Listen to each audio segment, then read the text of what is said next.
I have something cool to show you. This is 1 Corinthians 2, and I want to show you these blue marks right here. These things God has revealed to us through the Spirit. The Spirit who is from God, that we might understand the things freely given us by God. The natural person does not accept these things of the Spirit of God. What things is he talking about?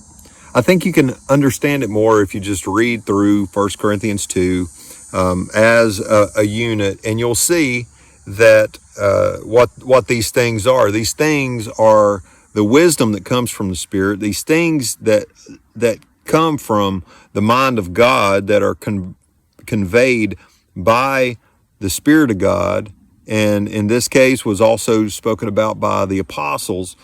It's one of the most powerful passages of all time. I was curious. I looked at the word things in the Greek, and I know that's a snotty sounding thing to say, but it's not in there. The word things does not appear, because you would think, let's do a word study on things. But the way the text is constructed, there's not a word for things. What it's doing is it's kind of like a placeholder for the things that were spoken about previously.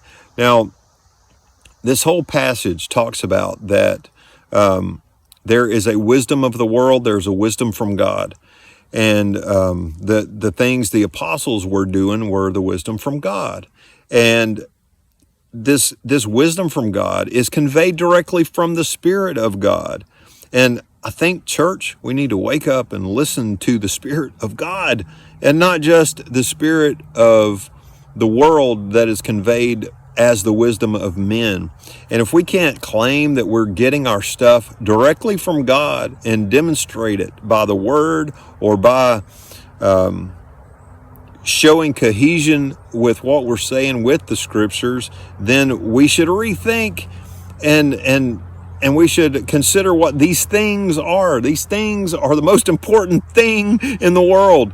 Even though the word thing doesn't come up in the Scriptures, it's referring to something else. Do you want to know what these things are?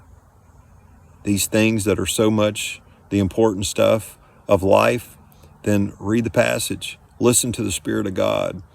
Make a distinction about what you're going to listen to, whether it's going to be the wisdom of man or the wisdom from God.